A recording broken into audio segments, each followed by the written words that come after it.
menyebarkan isu bahwa Prabowo meremehkan Gibran atau bahkan berusaha menyingkirkannya akan memicu emosi para pendukung Jokowi dan Gibran, dan mereka berharap itu bisa menghancurkan aliansi yang sudah terjalin. Namun, narasi ini tentu saja tidak datang begitu saja. Oposisi yang dipimpin oleh tokoh-tokoh berpengaruh ini tahu betul bahwa mereka perlu memiliki dasar yang kuat untuk menumbuhkan kebencian terhadap Prabowo di kalangan pendukung Jokowi. Menggunakan foto Gibran yang tidak dipasang sebagai pemicu, mereka berharap dapat menggali lebih dalam kesenjangan yang ada antara kedua pemimpin tersebut. Langkah pertama mereka adalah memanfaatkan ketegangan yang sudah ada di antara para anggota kabinet. Isu ini ternyata juga menggemparkan DPR. Anggota DPR mulai memanas ketika polemik tentang foto Gibran ini mencuat. Beberapa pihak menyebut langkah ini sebagai strategi oposisi terselubung yang dimaksudkan untuk melemahkan posisi Prabowo. Memang benar bahwa isu ini sepertinya sepele, tetapi di dunia politik Indonesia, segalanya bisa dimanfaatkan untuk tujuan tertentu. Bahkan hal terkecil pun bisa dibesar-besarkan menjadi senjata politik. Mereka yang berada di kubu oposisi segera memanfaatkan momen ini untuk melancarkan serangan.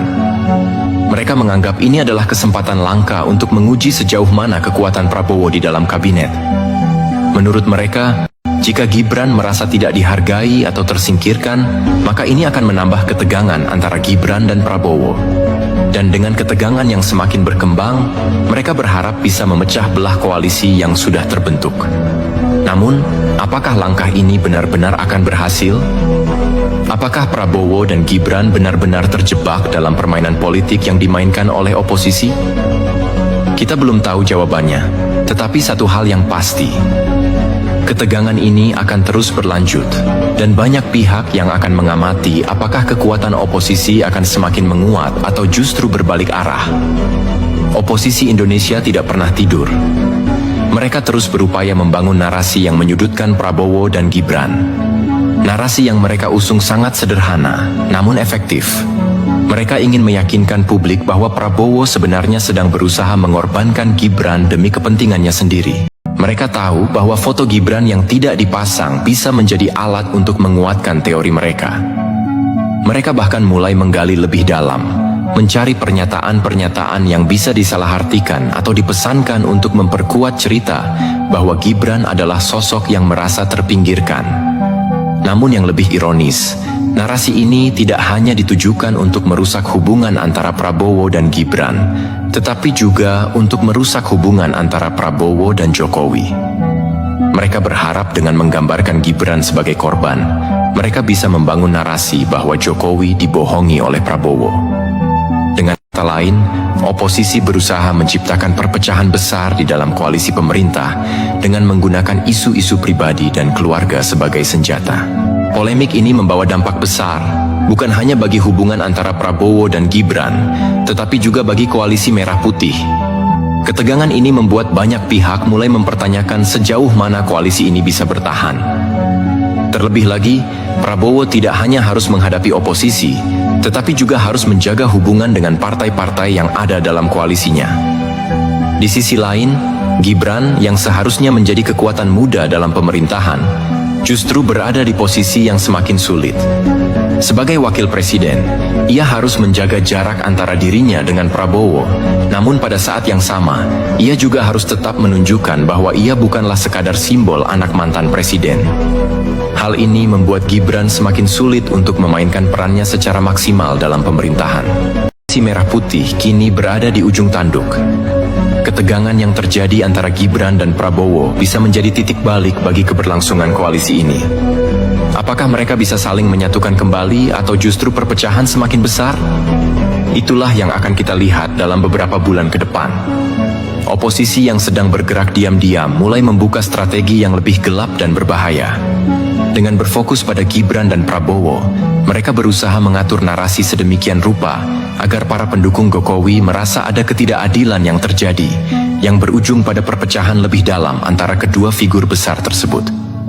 Tujuan mereka jelas, menghancurkan kepercayaan publik terhadap Prabowo dan meyakinkan para relawan Jokowi bahwa mereka perlu melawan pemerintahan yang sekarang. Sebagai bagian dari strategi, mereka membangun jembatan yang bisa menghubungkan mereka dengan relawan Jokowi yang merasa kecewa dengan arah politik yang diambil oleh Prabowo dan Gibran. pintar menggerakkan isu-isu yang memanfaatkan rasa nasionalisme dan kepercayaan yang masih kuat terhadap Jokowi, menggambarkan bahwa Gibran adalah bagian dari proyek besar untuk merebut kekuasaan dari orang-orang yang tak sepenuhnya setia kepada Presiden Jokowi.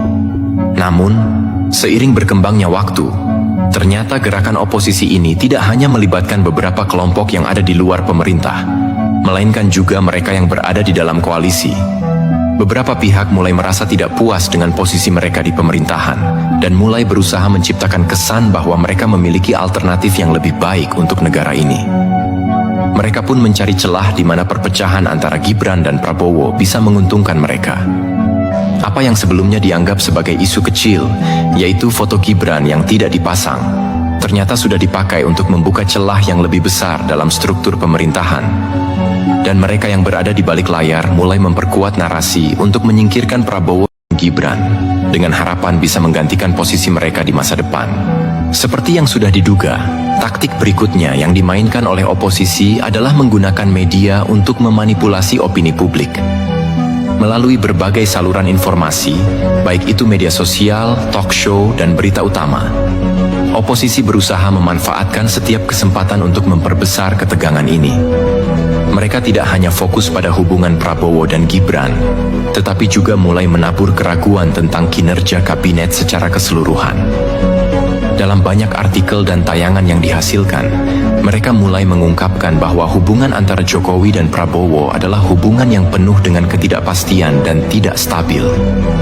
Mereka menggambarkan Prabowo sebagai seseorang yang telah mengabaikan Gibran, meskipun Gibran adalah anak Jokowi yang sangat dihormati oleh publik.